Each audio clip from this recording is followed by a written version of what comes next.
April 2023, we've teamed up with DESA MTA to release How Will I Make It, a video filmed entirely on Hi8 tape now available on our Patreon. How Will I Make It is a look into DESA's life, being consumed with graffiti from morning till night. Labeled the $1 Million Vandal by the Daily News, DESA is one of very few writers to have served time in a maximum security prison over vandalism charges. Aside from legal issues, a lifetime of graffiti has left DESA with a crippled body. Yet still today, he remains committed to bombing despite the life-changing consequences he's faced. The video features DESA taking tags on everything from parked motorbikes to walls, daytime and nighttime, sporting an Eddie Bauer backpack filled with paint, only stopping to walk into a deli to re-energize himself. He's been in New York representing MTA for years and documenting graffiti all the while. The video documents DESA bombing the borough of Brooklyn, a look into photos DESA has shot on trains and tunnels from a past era, as well as a session of DESA hitting a sketchbook with various black and silver ink markers. The full video is now available on our Patreon. We're also releasing a limited rerun of Angel and Z Radio Silver Mops. These mops are going to be sent to our Patreon members while supplies last for the month of April 2023. The mops contain silver ink in a 2-ounce plastic body and are available exclusively through our Patreon. Members also gain access to our video library, featuring videos like Savvy OTR, All We Got Is Us 2, Mike Iraq Virtual Reality, full episodes from Ichabod Why Me, Curve TGE, DESA MTA, written interviews from Deceived Smart Crew, Cheek, You Won't, and more. As always, immense thank you to everybody who supports the show in any way. We appreciate it more than you know. Enjoy the episode. Peace. Hey, this is Claw Money, and you're listening to Angel and Z, sponsored by Art Primo. What is Art Primo, you ask? How dare you? Art Primo is a graffiti shop that was started by writers for writers in Seattle in 2001, and they have stayed true to their roots for over 20 years, offering everything from caps to inks to paint to refillable mops. They got nibs, they got jibs, they got caps, solids, zines, books, and more. And their how-to videos and YouTube channel are legendary. Art Primo strives to keep their prices low and quality high, hand pouring all of their mops and inks in their Seattle warehouse, shipping orders on the same day, and their site is a source of information for all types of writing tools. Tools for what? Tools for the revolution. Yo, dude, thanks for coming, for real. Yeah, anytime, man. Happy to be here. I've been watching your skating for a really long time, to be honest with you. And then, just kind of from afar watching your journey, seeing you go pro, seeing you do your thing. And, I got a lot of respect for you and, where you come from and everything you've done. Because, I don't know you. This is my first time meeting you. But I can tell that, you put a lot of work into what you do. You don't forget about where you came from, who you are, and, your roots. So that to me, I find that really respectable. And I can see how much work you put into skateboarding and making it to where you are. So I guess I was just wondering, to start off, how long have you been pro for, and how long have you been able to really make a living off of skating? Well, I mean, in the eyes of being a professional athlete, yeah, I'm pro. But in the eyes of skateboarding, I'm not pro yet. But my success and the way I've carried my career and the way I built my career, people look at me as so. So when that time comes, yeah, I will be a professional skateboarder. But until then, I have the shoes come out. I've had multiple billboards on my own and with the brands. And, in the next couple of weeks, you'll start to see the wheels come out. I have a pair of trucks coming out with Venture. And, we're going to keep doing more things with DC. So whenever that time comes and Palace decides to give me that board, that'll happen. But, up until this moment, it's basically felt like I've been pro. It's felt like I've been able to live that life that I've dreamed of as a kid, and being able to do that with all the people around me that I've grown up with, or grown to meet along the way. And it's every single part of it is amazing to me, because it's everything I've ever imagined and some. I just never thought it would actually happen. Yeah. So it's the fact that it came to fruition is every day I wake up is all right, cool, how do I top it? Mm-hmm. For me, I'm not the person that's all right, I did it, I'm happy and content, I did that shit. No, I'm I did it, but how far can I take it? Because I know that I got here, and like if I got here not thinking that I could and having the skills, but now I got resources to get better, I'm gonna keep pushing what I got and try to make sure that it's the best that I ever could do. So at this point, it's not even about being pro. It's about trying to leave a legacy behind for Philly and just make sure that whoever come after me, make sure they could top that and like keep doing what they got to do, add their little, you know what I'm saying, like pizzazz to it. So for me, it's more like a cultural thing, like just being in Philly and the way we grew up with skateboarding. I just want to push it to the best point that I possibly could. And that's like about it for me. How long has it been of you just the only job you have being skating? I mean, shit, first real job was like Nocturnal. Worked at Nocturnal until I was like 21, and then I started getting like modeling offers and like just throughout Philly.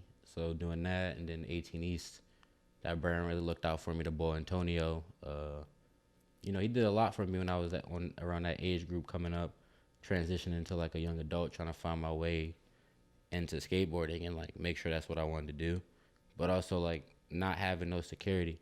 So brands like that, Have a Good Time, like they gave me opportunities to be able to make enough money where I didn't have to work, and I was still living at home, but I was able to be like, yo mom, here's 7 months of rent, I'm out, I'm leaving, like I'm going on a trip, I'll be back. And like at that point I had enough money to just like go out there and hustle the way I was with a job, except now I was on my own time. So for me, it was like from 18 to 23, it was just hustling and like meeting everybody I could, traveling everywhere I ever wanted to on my own dime so people could see me skate. It's like the way I grew up is like, if you want people to hear your music, you're going to travel around with mixtapes in your trunk. Mm-hmm. So for me, it was like, I'm just going to go skate. And the same way I met my friends that love, I'm going to meet people over there. Because like, I'm not pressed to meet them, but I know that when I go skate, they're going to see me skate, I'm going to see them skate, and we're going to bust it up like skateboarders do. And if they cool and they, you know they thorough, like, because I'm going to keep it thorough, I'm going to pull up and be like, what's good, I'm Ja. Yeah. I'm from Philly, like, how you doing? Like, I'm saying this y'all shit, what's good, what's the rules, y'all on wax? Like, I'm going to show respect. Yeah. But at the same time, I'm here to skate, and I want y'all to see me skate. So, you know, that's what it is, and that's how we kind of did our thing. Like, whether it was me traveling or my friends making VHS tapes, we would just do that in combination, and people start fucking with us more. So it was like more on some staying true to ourselves and just trying to hustle, like just trying to make our thing happen through our hustle, and just like make people look at us, because ain't nobody ever look at us, and we wanted that. We were just like, nah, we gonna grind. And that's when like my homie Kev was like, yo, let's do these ILP videos, and that's when we started doing the ILP videos, and like I got my motivation through that to keep traveling and keep doing all this skateboard shit. So it's like all those early videos that we did when we was teenagers, working, hustling those jobs so I can travel, like basically all that gave me the motivation and the foundation to be able to like take a chance when somebody wanted to sponsor me, because I could be like, all right, I ain't gotta go to work, I got money, I can chill for a little bit and skate with y'all, and like y'all wanna go here, all right, I'll buy my own plane ticket and go. And like people saw that hustle, and like people saw also me getting clips and like getting good clips on these trips. So eventually that led to me getting sponsored and getting paid pretty fast. And like I know I'm forever grateful for that, because I could be working right now. Like any one of my other friends that I got 9 to 5s, and like they happy, you know what I'm saying? I would be happy too, but at the same time, like I'm happy to be right here just playing with my skateboard. I can go anywhere in the world and play with my skateboard now. So, yeah. And it's a different thing. Like, you're doing what you really came up doing. You're doing what you love to do, what you've just been doing your whole life. It's like not a lot of people can work in exactly what it is that really was their passion coming up. So to be able to do that, it's like everyone who picks up a skateboard at one point or another, it's like the thought goes through their mind, like maybe I could be a pro skater one day. But it's like a handful of people who do it. And then not just only that, but it's even a smaller group of people. Like there's the people who do it, and then there's an even smaller group of people who keep doing it. You know what I mean? Like make it something that really lasts with longevity over time. Because skating, like, you know, it's like trendy. It has its trends that like right now this is popular, right now that's popular, and it's like some skaters have been able to go past that, and then some, you know, haven't. Do you ever think about that? Well, I mean, at the same time, those skateboarders, that do keep their foot in the door, and whether they stay athletes or they stay on the business side, the modeling side, or whatever they stay involved, that's because they either have the resources to not. Hold on, let me rephrase. They might have the resources to stay in. A lot of people don't have that. Yeah. Like, for example, there's people out there that have gotten hurt, didn't have health insurance. You know what I'm saying? And they wasn't making a lot of money from their sponsors, so they can't skate because they're hurt and they can't fix their problems. And I've seen that. But the other end, there's people that have just been in it for so long that they just want something else for themselves. Yeah. But for the people who decide to stay in it, they figured out a way to be business minded on top of being an athlete or a model. So when they make that transition to working with the company versus working for the company versus with the company, you have some kind of foundation to at least be like, oh, I know what I'm talking about. And like people can see your creative mind like flowing outside of your feet, not just like, oh, you can do kickflips. No, he can actually make a t-shirt, or he can come up with designs, or he knows how to gather people for an event, or like whether it's marketing or creative design or direction, like it allows people to stay involved. And if you can do both, it allows people to be a bigger brand than just an athlete. And at that point, you got to think of yourself as a brand. You're not just an athlete. Yeah. Like, that's why we go get LLCs. So that way you can build your brand and you can figure out how to make it as big as possible. And through that, you got all these young athletes now doing Vogue ads and Calvin Klein ads and, you know what I'm saying, Gucci ads. And you got Carl Icahns on the Levi ad. So it's like, you got people out here doing things, and it's only those opportunities because they're willing to broaden their mind. They're not willing to just stay an athlete. Yeah. And it's like, why would you knock an opportunity out there when you ain't had none? Because most of us that skating had none. Yeah.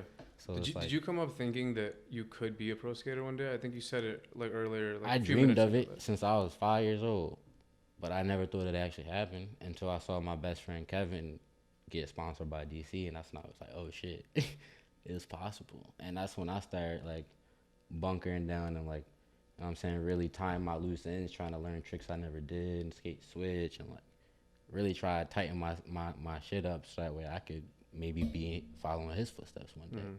And it worked out for me because I really hustled. I was out there skating every day after work. Like, I got out, I was working from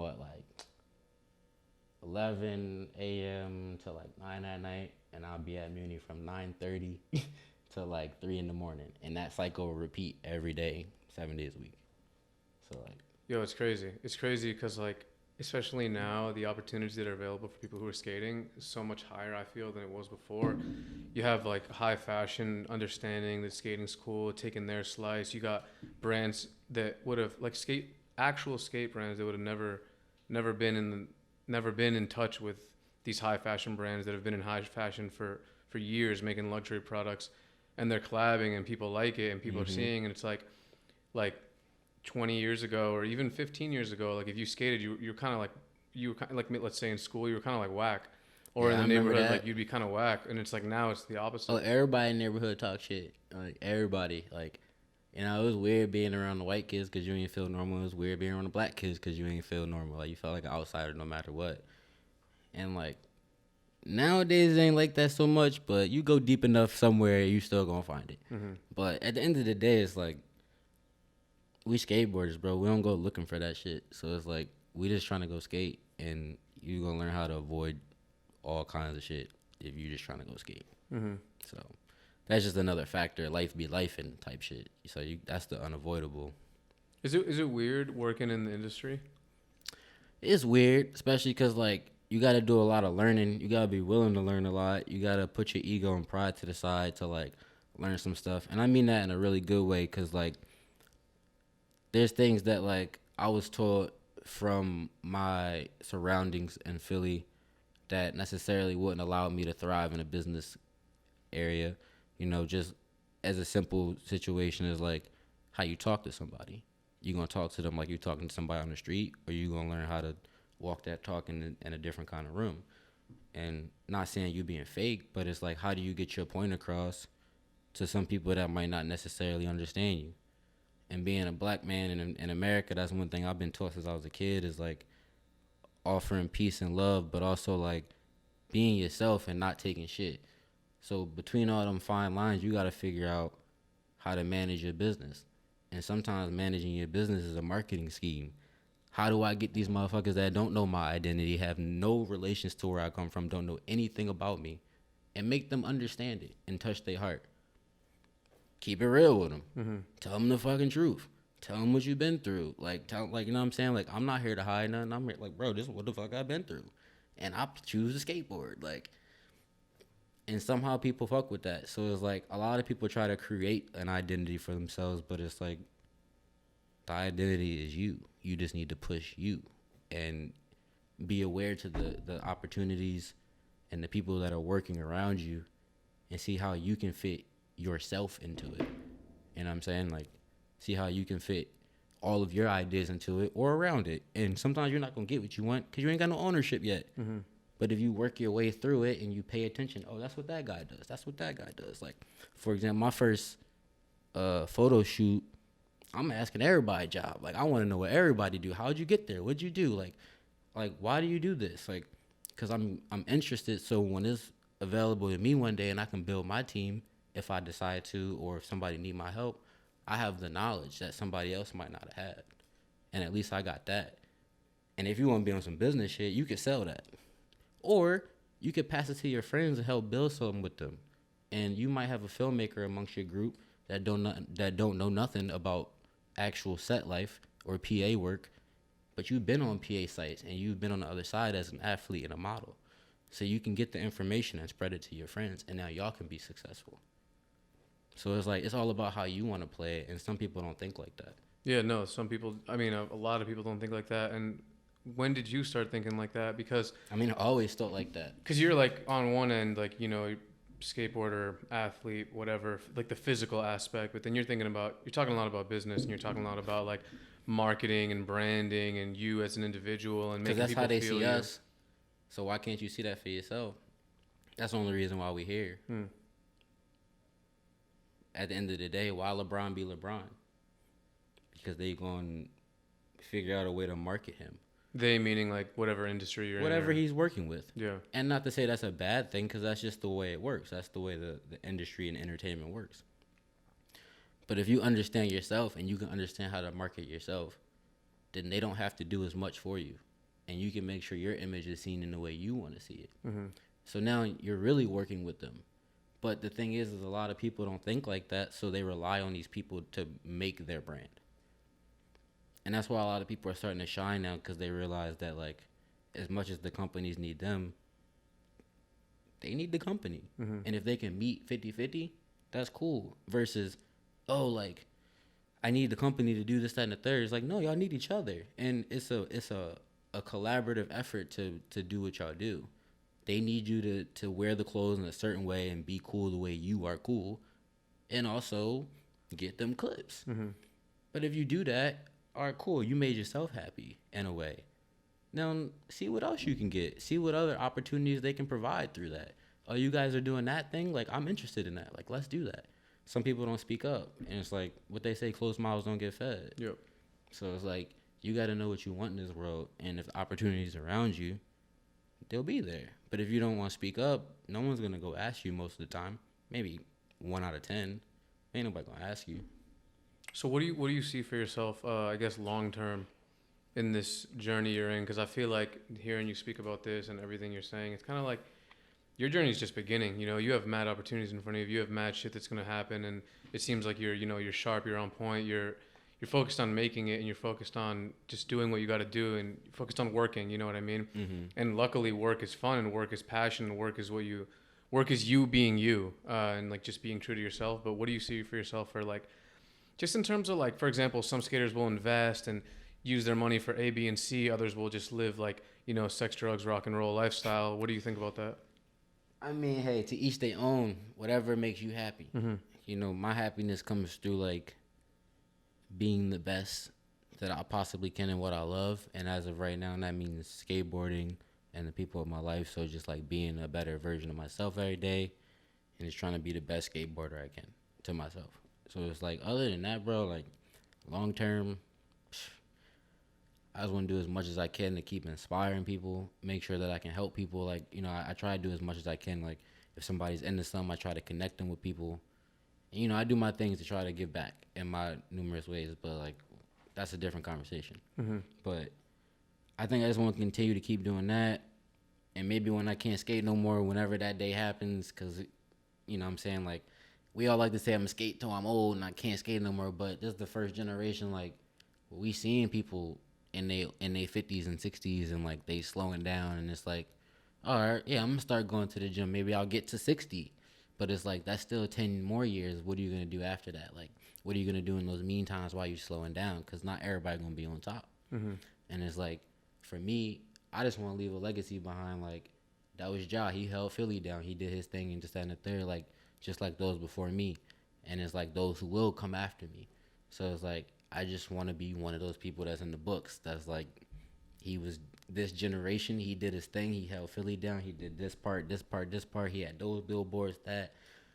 Because that's what I'm around. I'm around a bunch of people who made skateboarding what it is today. And I just want to be one of those people in my own way. You know what I'm saying? From my generation. Because I see Surge every day. I see KT every day. I grew up with Jay's son. Like, that's one of my uncles. You know what I'm saying? I see so many people that made skateboarding what it is. If it wasn't for Surge, who knows if people would be skating bump to bars the way they skate bump to bars and skating around the street the way they skate around the street.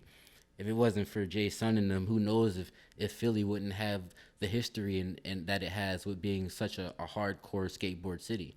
And then we had to grow up around that. So we also understand the ideology of respect and earning something, not just being able to have something, like, just because you're there. But, like, actually being there every day, being part of a community, earning something, and, like, making sure that you give love back to everything, because if it's gone tomorrow, what you gonna do? Mm-hmm.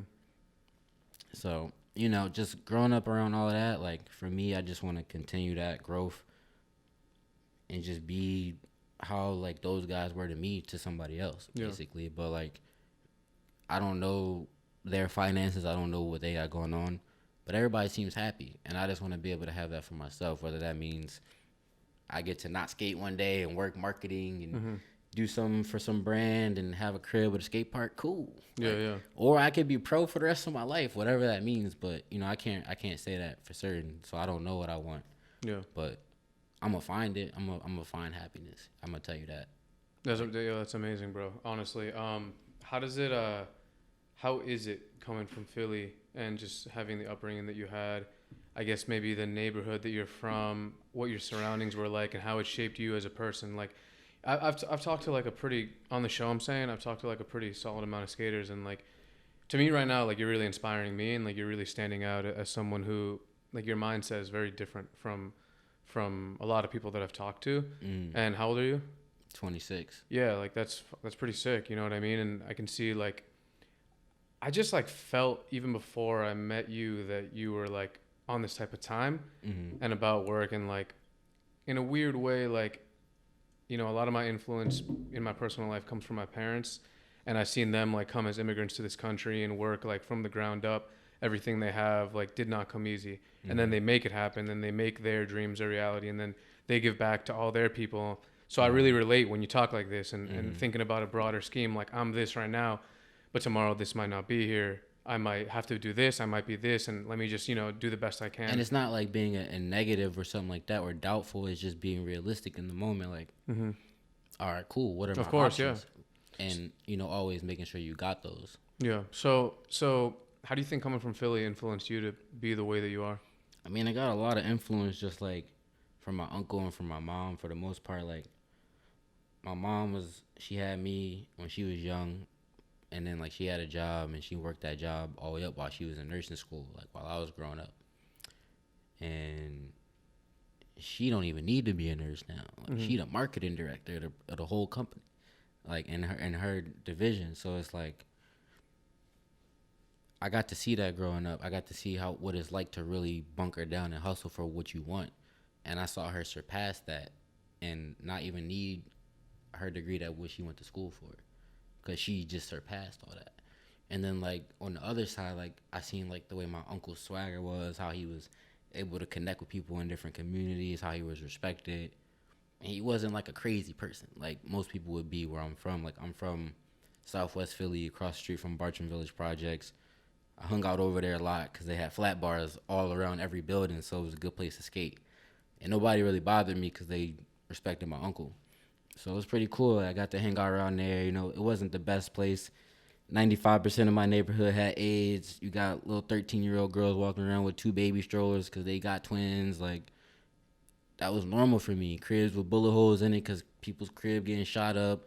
Next door neighbor getting popped in the neck because people shooting in the air on 4th of July. Bullets, straight bullets, like all kinds of shit. Like, I grew up in a crazy environment, like not being able to leave my block when I started skating because there was a gang war between my block and some other blocks. So, you know, just being from a block, you know, there's a lot of things I seen growing up, but it like, for me, I had access to that, but internally I wanted more to be a skateboarder and I just wanted to skate. So that's what I did.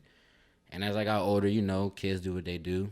You know, I've been around, seen shit, did shit, but at the end of the day, I always chose skateboard. And it's like growing up, I just skated. So How'd you first get into skating?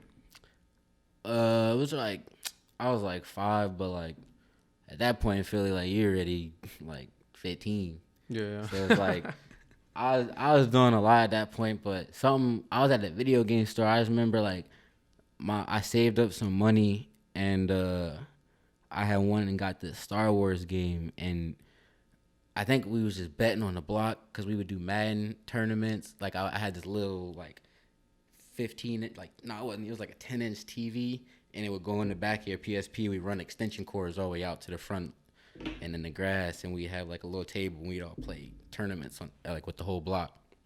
And some people from the projects would come over, and I think I saved enough money just from beating people, and I was like burning CDs for people at the time. A lot of people would like come to my house and be like, I want this playlist. And I would burn them CDs because a lot of people didn't know how to do that at that time. But, like, I was building computers when I was young. Like, I was doing a lot of shit when I was real, real young. And so I was just making money like that. And I was able to raise money and, like, get a video game, beat that John the first night because I came up with this scheme. Like, EB Games be scheming me. So if I beat the game in less than 24 hours and take it back, I'm going to get my $70 or $60 back it was at the time. It was the first $60 game. And I took it back, and I got 3 used games for that $60 worth, and one of them was Tony Hawk Pro Skater. And ever since then, I was like, can we sell the PlayStation? Or, yeah, it was the first PlayStation 2. I was like, can we sell this, John? And, like, I'm going to sell my GameCube and sell everything. I don't want nothing. Like, screw all these games. Like, can you give me a skateboard? And it was like, we'll get you I think my dad liked playing the game, so he didn't want to sell it. So, like, they was like, just wait a little bit, and they eventually got me one for Christmas, like, probably like 6 months later. But I played that game every day and learned all the tricks through the game. And the first day I got a board, I did an ollie, and then, like, a week later, I did a kickflip. And, like, yeah, and I was, like, amazed. And then someone robbed my house and stole my skateboard. So I had to wait another, like, couple months to get one. And it was just, like, a couple fake boards from Kmart because the first real one I got, the day after I got it, someone had broke into my house and stole it. It was like a PJ Lad Plan B board. It said PJ Lad going down the middle, and then like, yeah, I never got to skate that shit. Do you remember like the first places you skated or the first shop you went to? First real shop I went to was Sub-Zero. This guy Shane who owned it put my board together, and we went there in like October. Like it was like the next year after I got the first fake board from Kmart and shit. So we went back. And my mom's like, oh, how much is a board? And they're like, we got to piece it together and let you know. So they, and you know, like Sub-Zero is known for being like coked out. Like that's what it was. Like it was a coked out skate shop. Like I look back and I'm like, damn, those guys are like cool as shit. And you're going to know once I finish this story. But like basically I'm there. They pieced the board together, everything I want. Air Costin board is a girl board with just like the girl logo in the middle, like the square joint where it had the like, it's like a square logo base or like a rectangle logo. Had the girl logo in the middle, said Costin at the bottom, and had indie trucks, Bones Reds. How'd you know what Shorties? I had Shorties hardware, and I had Hubba wheels, some Hubba P-Rod wheels, because they had a girl with like some big boobs on it, and I I just picked everything from sight. I didn't even know. Oh, you didn't know. I just knew like, oh, I want that, and that looks cool. Yeah, I want yeah. that looks cool, and excuse me. Bless you. But basically, like, we got to the counter, and he's like, yeah, this joint like 160, and my mom was like, 160, like these joints $30 at Kmart. What you talking about? And he explained to her the difference, and he was real cool with this part. He told her, he's like, well, look, you give me $20 now, we're gonna put it down, and you'll have an account, and if you want, you can keep putting it down, or if you decide that you want to wait and see what's going on, you can come back and just buy the whole thing. I'll put it up for you till around Christmas, and you let me know what you want to do. He had it gripped and everything. It was fully put together, everything. And I'm just sitting there like, what do I got to do to get this board? And I'm like, my mom was like, if you get straight A's, I'll give you this board. So I just said, fuck it, I'm getting straight A's. Like, didn't do shit, didn't go outside, just like literally stayed inside, played video games, played Tony Hawk Pro Skater, and did homework. And like, eventually I got that board. And that's when I was like, all right. And I skated every day. And it was snowing outside. Like, you remember how those winters used to be? Like, I was skating in the snow on ice because I was so excited to be out there, just like on my block. Shittiest ground ever, just like hyped. When did you start? Obviously, it's probably a while after that, but when did you start skating love? And when did you become aware of love as a thing? Well, I went to love for the first time when I was like 9 or 10. I told my mom I was staying at my friend's house, but I agreed with my friends that we were gonna go to Love Park. And he was older. He was like, I was like 9. He probably was like 14. So his parents let him go out at night and stuff like that. So like, I borrowed his sister's bike. So I'm riding this little pink bike I lived on like 56 in Elmwood, and he lived on like 47th in Elmwood or Woodland. Yeah, 47th in Woodland. So I hopped on the trolley outside my house and took it to his house. And as soon as I got there, we just like left my bag and we put my board around my shoulder. And they didn't skate, but they were just hyped on me skating. So we rode our bikes downtown. And the only reason I knew where it was is because on the other side of the projects, you could see City Hall. And like, it was before all these other buildings were down there. You could see all the buildings. And I was like, yo, that's the same building from the video game. And I was like, yo, like, it's right there. And I was like, Love Park probably across the street. So that's when I like snuck out down there, went to my friend's house. We rode the bikes all the way down there, and we skated. And it was like 300 skateboarders there, and like the cops came. We all running with everybody, and it was like, I just knew I was meant to be there every day for the rest of my life, and it was amazing to me. We ended up going back the next day at night, and I broke my arm. My mom didn't know I was downtown. I never been downtown before. They're just like, "What the fuck are you doing down here?" Like I called them like, "Yeah, my arm's broke," but I'm like in dire pain. Yeah. Like, and they're just like, it was this shoulder, my right shoulder, and they were just like, how the fuck did you get downtown? Like, you know what? You got down there? Get home. I was like, I can't. I actually can't. And they're just like, you know what? Like, you gonna wait. And they made me wait like an hour. And I'm just sitting in the chair at Love, like in pain. And they got me, and like, they was like, what's wrong? I was like, I can't feel anything in my arm. Like, my fingers are numb. I can't feel anything. I can't move anything. And they were just like, that's what your dumb ass get for sneaking out. Like, now we're gonna get this fixed, and you still on punishment. And I think I was on punishment for like 6 months. Yeah. What does punishment mean? Like you couldn't skate? I couldn't go outside. Oh, and we had a big like window door, and it was always hot out in the summer. So like, they would open the wooden door, and it would just be like this big old glass door, so all my friends could see me. And I would just be there in the living room every day. Just like, I couldn't go outside, and I couldn't watch TV, and I couldn't do shit. So then you started skating Love every day? Yeah, once I got out of punishment, I would just start going downtown all the time. And like, I didn't talk to people. I would just skate and then go home. And that was kind of like it for years till I was like 13.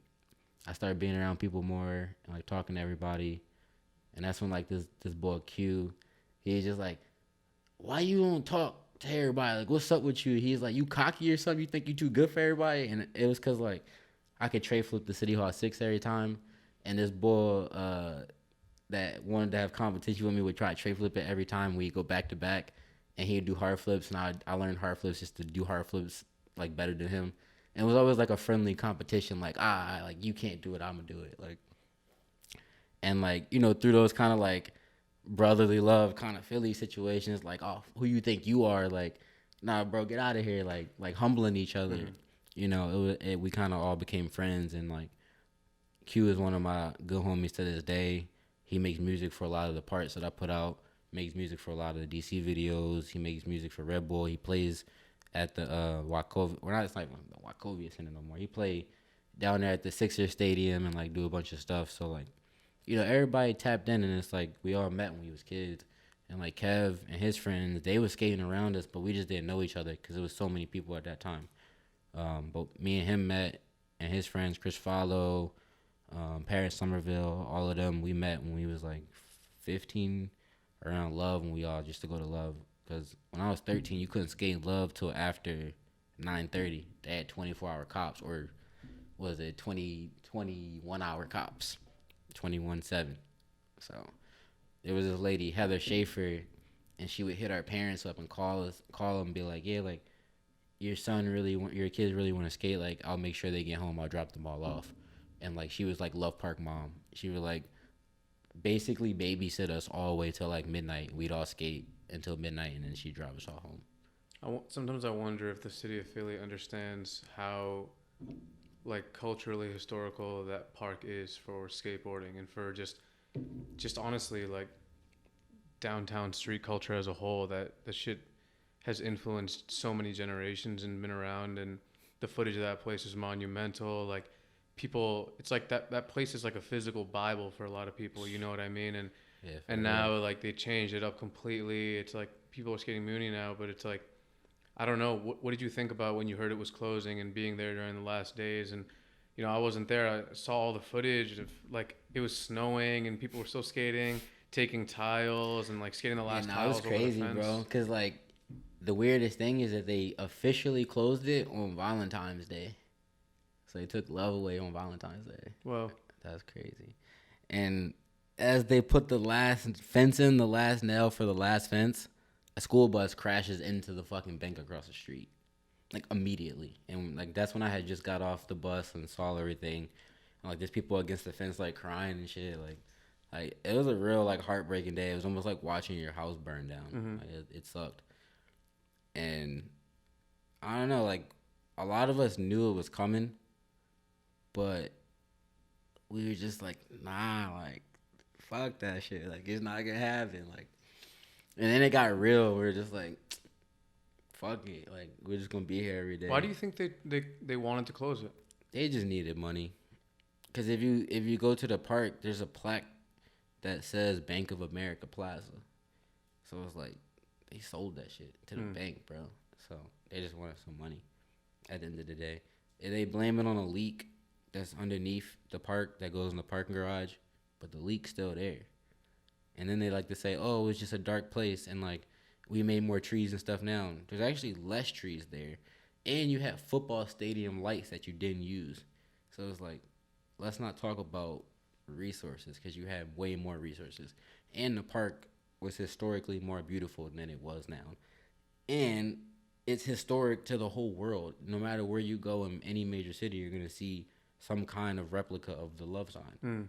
Like, that guy was a genius. He made an amazing sign, and the park went with it. And the one thing that people look to around the world is that park, because all they have is a sign. And now they don't even have that.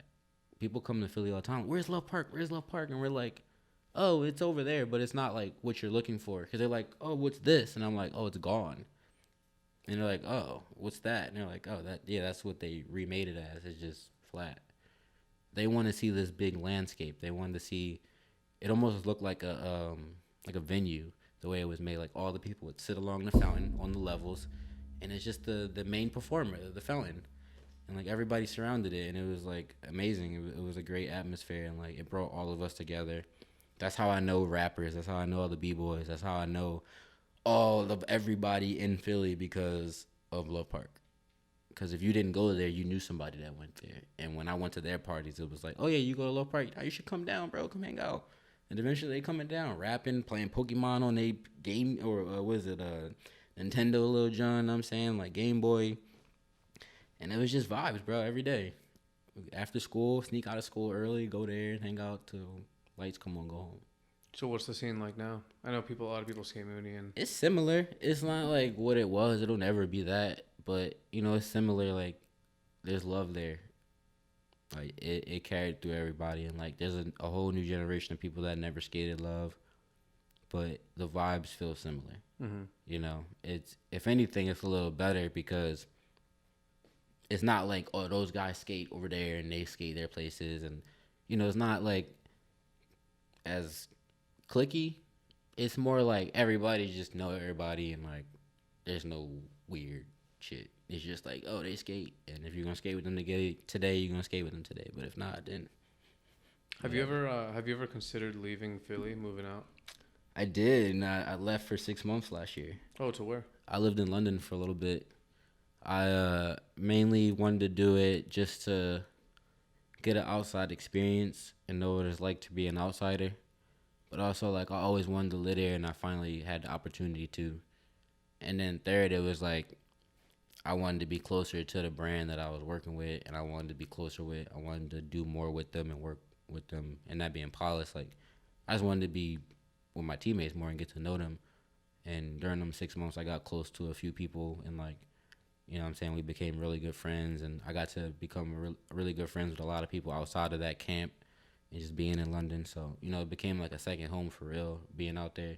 So it was a dope experience, man. Like, I would hope everybody could get out to some city outside of the States and just find themselves being home there, because, like, it's a wonderful experience being able to, like, be vulnerable and let your guard down and, like, not have to look over your shoulder in a place where you might know is comfortable, but it might not necessarily be safe. Mm-hmm. So How did it feel being in London when you grew up in Philly? You probably know everybody there, every street. You have so many memories on every street. Probably feels so different being. But I got that now in London. Oh yeah, you felt home there? Yeah, I got that now. Like, being there, like, I was able to walk around and meet people, get lost, find my way back home, like, do all of that within 6 months, and like find a lot of relationships out there. Like, so I have so many close friends, so many people I consider family, and they even know my real family. You know, I got like a fake British mom and dad out there, and like it's pretty cool because they know my real mom and my family out here. So it's cool how I was able to like go out there and find some kind of comfort. Mm-hmm. So That's amazing. you know, Are you homies with Casper Brooker? yeah, we're pretty cool. Like, we're not close, super close, but like, no, that's the homie, man. He's pretty dope. We talked to him like a few weeks ago. Yeah, I actually ran into him last night. Oh, for real? Yeah. Oh, I didn't even remember he was still in New York. It's pretty sick. Something he was talking about, which kind of just like when you're like skating for a living, in a way, like it's unlike a lot of jobs where skating for a living, you're on your own time. There's less structure in terms of like you have to be up by this time and you have to go here by this time and you have to do this by this time, and like what is your day-to-day life like, and how does that like affect you having, I guess, less structure that's imposed on you? All right, let me start by saying this. This takes me exactly back to what I was saying before. This is why you need to have some kind of business mindset, or like know what you want out of what you have, because that's gonna guide you to know what you should be doing. For me, I need to skate, even if I don't want to. Just go out, like, because what would I have been doing before? I've been trying to skate. I would have been wanting to be at the plaza. So even if I don't want to skate, just go hang out and watch everybody else skate and be inspired. Let everybody else inspire you. And just remember what you always wanted. Like, just never let that feeling go. Like, all I ever wanted was to be here and go skate. And if you feeling down, you don't feel like it, take a week off, because you can. You literally can. And that's something that I'm still learning, is like, if you got something going on and you need to relax, you need to chill, you need to take a moment for yourself, it's all right. You can do that. Because on the other end of knowing and being aware is like, you could overwork yourself because you could overstress yourself. You could be like, I need to get this shit done. I got to do this trick. I got to do that. And it's like, you don't want to get into that habit neither. So you got to really find like a balance for yourself. Like, what does that mean for yourself? Like, am I going to go skate every day? Am I going to go skate when I feel like it? And I'm going to go do these other hobbies and utilize the time that I'm grateful that I have, because if you had a job, you wouldn't have free time. And that's all you got as a pro-am, whatever you want to call it, athlete, professional athlete. So it's like, when you have that, you just got to know what you want. Do you want to utilize the time that you have to be the best athlete you can, or do you want to use the time that you have and resources to utilize that and find your passion somewhere else? But no matter what, you're going to be working. You can't just sit there and make bread unless you got it like that. And most of us don't. Most of us have to work and save money and do shit. So what are your like, as a pro skater, what are your, I guess, obligations? What are your responsibilities? Like, get clips. That's it? Get clips, stay handsome, and don't go to jail. That's like about it. Really? And then in terms of the clips, like, they tell you, like, oh, you need this many by there, it's free. I mean, no one ever tells me anything because, like, I've always stressed myself out over, like, I know what I want to do. I know how much I want. And, like, no one ever really bothers me. No one ever hits me up about shit. They're just like, Ja, like, you got this? And I'm like, yeah, here you go. And they're like, oh, word. Like, cool. And, like, you know, this year was the first time, like, I've dealt with that kind of stress. Like, people hit me up like, yo, you want this? Like, or actually like, yo, like, we want you to be involved with this clip. We need this clip. And it being a sponsor and I don't have a clip for them. And it's like, well, you just got to figure that shit out. You got to, like, all right, well, I'm going to make sure that, like, I have other projects, and me being me, like, I have projects in the tuck and I have things that just don't have an exact release date yet. So you got to make sure you're being seen. And if not one way, then another. And you got to make sure that you look out for all your brands, all the people that support you. You got to make sure you support them. So you just got to manage it. It's hard. It really is. Like, unless you're one of those people that make enough money to have a manager, or you just don't know what that's like because you just don't have the knowledge and you don't have no one there like shedding it to you. Like, I don't know, maybe you just don't have that. And like me, like, I ain't got no manager. It's just me. So I figure out all my shit. And I'm constantly asking questions to everybody around me. Like, you know, there's people in this industry that have been around for 30 plus years that I call on a daily. Like, what should I do? How should I feel? I'm fucked up right now. I don't feel good. What should I do? Like, through every situation, up and down, like, how should I carry on? Like, how should I move forward? Because, like, the more you have those connections, it'll help figure out what you want and help figure out how to guide you to do it. Because I don't always know what I want, but I know what area I want to be in. I know I want to be a skateboarder. I know I want to do creative things. And it's like, I don't want to work a regular job. So what does that mean from here to here and staying in between that so I don't have to go outside these walls and get a job? Yeah. So you're like calling mentors and people who have done it and kind of like trying to find a path that makes more sense. Yeah, always just like asking questions and just like, you know, it's something I had to learn too, like being from where I'm from, like you don't really do that. Like you just kind of handle your own. So it's like, that's another thing I had to unlearn, that it was okay to ask for help and like, you know, just things like that. So like whatever people have learned in their life, they might have to unlearn a lot to get further in skateboarding, because it's not just a skateboarding thing anymore. It's not just like, oh, you're the best. It's like, how far do you want to take your brand? Yeah.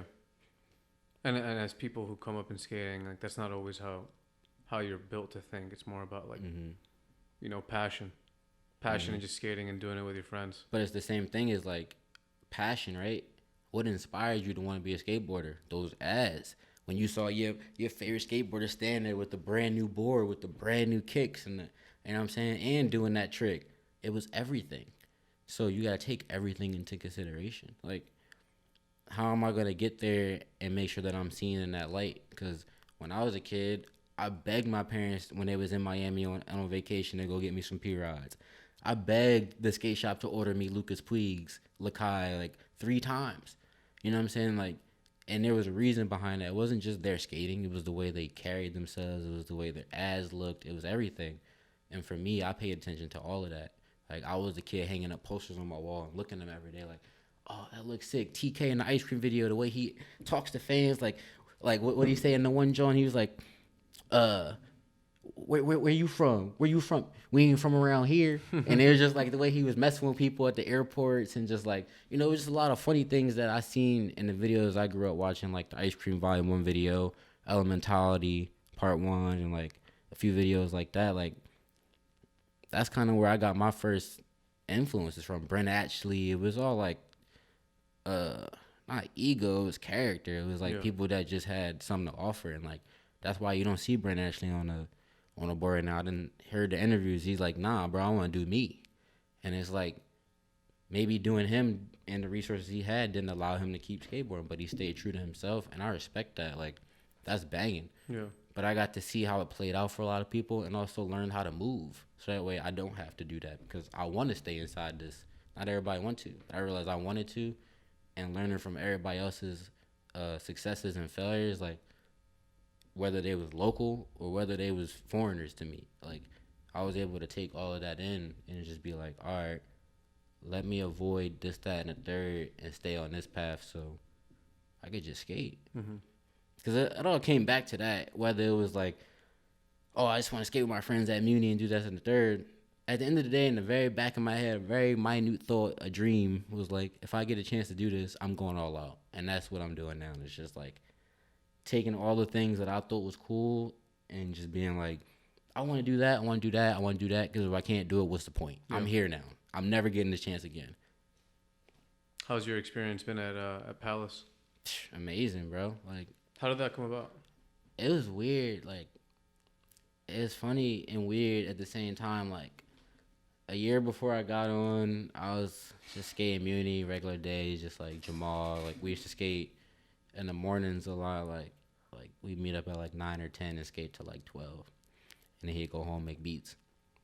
And we always were productive, got clips. It was dope. Like, a lot of that first DC video I dropped was those days, me and him going out and skating.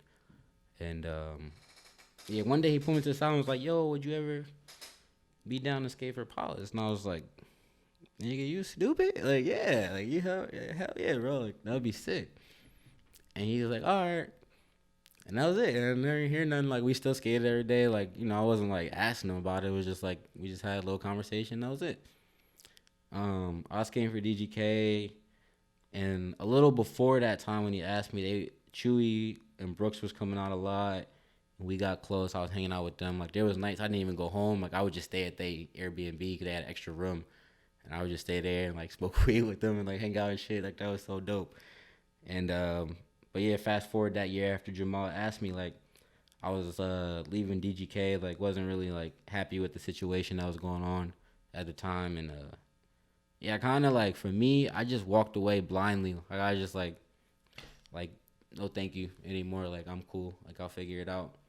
And I had all this footage, so I was just like, fuck it. Like, I got all this footage that hasn't come out yet.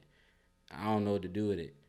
And I was talking to Chewy. I was just like, bro, I'm about to go to Palace and get these boards. And I did go to Palace and got some boards. And then I went back to Philly because I just had some money that I had saved up. And I was like, yo, like I'm only supporting people that I like. Like, I'm not buying any other board. So I was only buying, like, chocolate boards because I was, like, a fan of some of the people over there, and I like the shapes. I was only buying Palace boards, and I was only buying blind boards because my homie TJ Rogers, ever since he came to Philly when I was a kid. So at that time, that's the only boards that I was buying. And I was just like, yeah, I'm only buying these joints. You think you can hook it up with, like, a board every now and then, like, whether it's, like, every month or, like, every other, whatever you can do, like, I'll take whatever. Like, I appreciate it. I ain't got shit right now. And I'm just working again. And I start working at the Philly Pretzel Factory as, like, the head baker. And they were just like, yeah, like, we'll figure it out. Like, give you some boards. Like, maybe I could throw it in Jamal's box. And, like, a couple of days went by. We talked every day. And he was just like, yo, Brady wants to talk to you. And I was just like, all right, like, fuck it. He's like, maybe, like, he'll send them directly to you, like, outside Jamal's box. And I was like, all right, that'd be dope. Like, anything, bro. Like, I appreciate it. I don't care if I get one board a year. Like, I appreciate it because boards are getting expensive. And that's when they were going from, like, 60 to, like, 80. And it was like, damn. Like, there's boards on the shelf for $100. And, yeah, no, me and Brady chatted for a little bit. And it basically, like, got to him asking, like, yo, like, what do you want? And, like, this, that, and the third, and I was just like, I just need boards, bro. Like, I'm not even asking for shit. Like if you want to send me anything, I'd be so appreciative. And he was just like, well, like, send me clips. And I sent him clips, and he was like, bro, like, you're not just gonna get shit. Like, you're good. Like, he's like, you deserve something more, basically. And like we talked. He was like, well, we can't pay you or nothing like that, but you want to do a trial run, basically? Like, that's kind of what he was getting at. And it was like, yeah, bro, like, I'll take it. Like, I'm down. Like, fuck it. Like, I ain't got shit.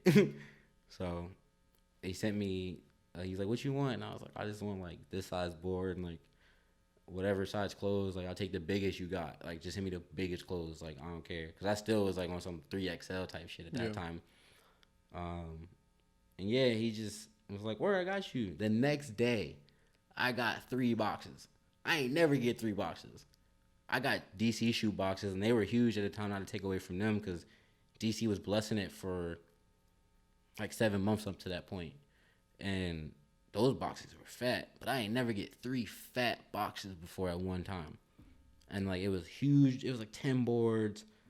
And then I got like half a season worth of clothes in like these other 2 boxes. It's like 40 packs of underwear, like all these pairs of socks, shirts, pants, everything. Like, bro, I was just like, damn, like I just felt like a kid on Christmas. And I was just like, this is insane.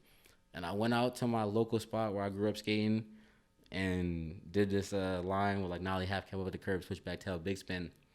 I just tagged Palace. I just said, at Palace Skateboards. And I ain't say I rode for them or nothing. I just did that. And that was the most liked I ever got at that time, most comments. And like, I think it was only because in between that time where like I put that clip out and where like I announced I quit DGK, I realized how much love I had in the industry, because so many people reached out to me and was like, yo, you need boards, you need this, you need that. And I was just like, nah, I'm good. Like, I just refused to be a part of another company that could like, you know what I'm saying, like let me down. Yeah. You know what I'm saying? So I was just like, I'm cool. And I was just like, I don't want anything to do with anybody anymore. And the only reason I really trusted the guys at Palace is because I knew Brooks, I knew Chewy, I knew Jamal, like, since I was a kid. And like, I also grew up as a fan, just like I grew up as a fan at DGK. Yeah. So to me, it was the only thing that felt natural. And that's the only reason why I was willing to do it. And then I found out, because, you know, I called a few people and was like, you think this is a smart move? And they was like, yeah, you should do that. And I ended up finding out that, you know, they was calling people in Philly and calling people around the industry asking questions like about me before I even got on. And it made me realize, like, these people really wanted me on their team. They just didn't want to take me from something thinking I was happy. Yeah. And it all worked out because I was able to ride for a team that wanted me on their team, and I wanted to be a part of it. So it was something that I always wanted, and it was the first time I had that feeling, because the only other time I had that is growing up buying DGK boards and wanting that. And then, you know, that influence kind of changed around when Palace was coming out, and we still had the indoor skate park. I was buying a lot of Lucas Puig boards and Chewy boards at the time because I liked their style. So it was like Rodrigo boards, Chewy boards, or it was a Marquise Henry board, and then it was a Jamal board, and like, or like, we used to say it was Jamal boards because it was just a Palace team board. We'd be like, nah, that's the Jamal board. And we'd do that. And then either it was a Chewy board, a fucking Benny Fairfax board, or we would skate a Kalis board, or like, I remember having a lot of Dane Vaughn boards because like the graphics were just like whatever. And they would order like 10 of them because they were just like, and I would just get those ones because like eventually they'd be on sale for like $45. Like, I can get like 5 of them. Yeah. So we just do that shit, and those are the only 2 brands that like people love because they supported what they knew. They knew DGK and they knew Jamal was skated for Palace, so that's what got supported, and that's what we did, man. And then like a lot of that shit was KT hand-me-downs. Like KT would leave boards for us growing up and shit like that. So those were those were like the only people that like I was willing to support because they were either mentors or they always supported me. So it only felt right that I would buy the boards that they were being invested in, so that way they can keep investing in them. And that's kind of how Philly worked. Like, we stick together as a community of people doing something. Like, I'm buying your board, bro. Like, even as a pro athlete now, like, all my friends that's turning pro, I make sure I buy their boards because it's going to support them. Yeah. Like, that's just the way it worked. And it's like, when we was growing up, we did that to our idols. So why can't we do that to each other? Yeah, yeah. So we just keeping it going down and trying to keep that foundation to take care of each other. Whether you skate for Alien, whether you skate for Nike, whether you skate, you know what I'm saying? Like, maybe I can't post it, but I'm going to post you. Yeah, yeah. I'm going to post you. You know what I'm saying? I can't post them, post you. I'm going to buy you. I'm going to always buy what you do. And it's always going to be like that because that's how we was influenced and we just paid attention. And luckily, me and my friends was able to, like, pay attention to that to the point where when we got our own, we just started doing it with each other. Now we just keep it going for ourselves. So I'd rather buy somebody's shit that's popping off in Philly than anywhere else in the world, just to support my homies. Yeah, well, it's amazing. You know, seeing your growth and your success from afar, and now, you know, in person. Genuinely say, yo, you know, shout out to you, and I hope that everything keeps going your way. I'm excited to see all the stuff you're gonna do. I'm sure, like you said, you got a lot of projects going on. So unless you want to share one of them, yo, thank you so much for doing this and coming on the show and, you know, telling us about your story and your path. Yeah, I got some other things outside of skateboarding in the works. Been bowling a lot, you know, hopefully in the next 5 years could hop on the PBA scene. I'm trying to get better. But, you know, your boy's in the 200s now, so you see where that goes. Other than that, been making music with some homies, taking that London experience and, like, being around a lot of, like, influential music people out there and just, like, being around all the, like, nightclubs and the shows and, like, you know, because Kyle Wilson is who he is out there as much as I am who I am in Philly. He was able to show me around and, like, bring me to, like, some really good events. So I got to, like, meet some really cool people and, like, be experienced to some really good, like, vibes out there. And I kind of just brought those experiences back with me and been mixing the music that I've kind of adapted to out there and mixing it in with my Philly kind of sway and dance culture and all that. So, you know, y'all gonna start seeing more from DJ Bulb. That's what we going by right now. We gonna keep it Bulb from now on out. Everything I do is gonna be Bulb photos with my film photos, DJ Bulb for the music, and, you know, I'm just bringing all my Philly influence together. Gonna have a little EP come out with some homies, and, you know, I'm a skateboarder at heart, bro. So this is just fun. Yeah, We just doing our thing. Like, I'm just trying to do some shit with other creatives that is doing stuff.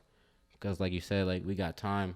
I got plenty of free time, but it ain't free time if you can figure out how to, like, keep pushing yourself, pushing your brand and, like, marketing. So it's like, you might not be skating, bro, but everybody you meet on the street could be a potential friend, partner, you know, anything. So it's like, you might meet somebody on the street that might want to invest in you. So just make sure you be your brand every day.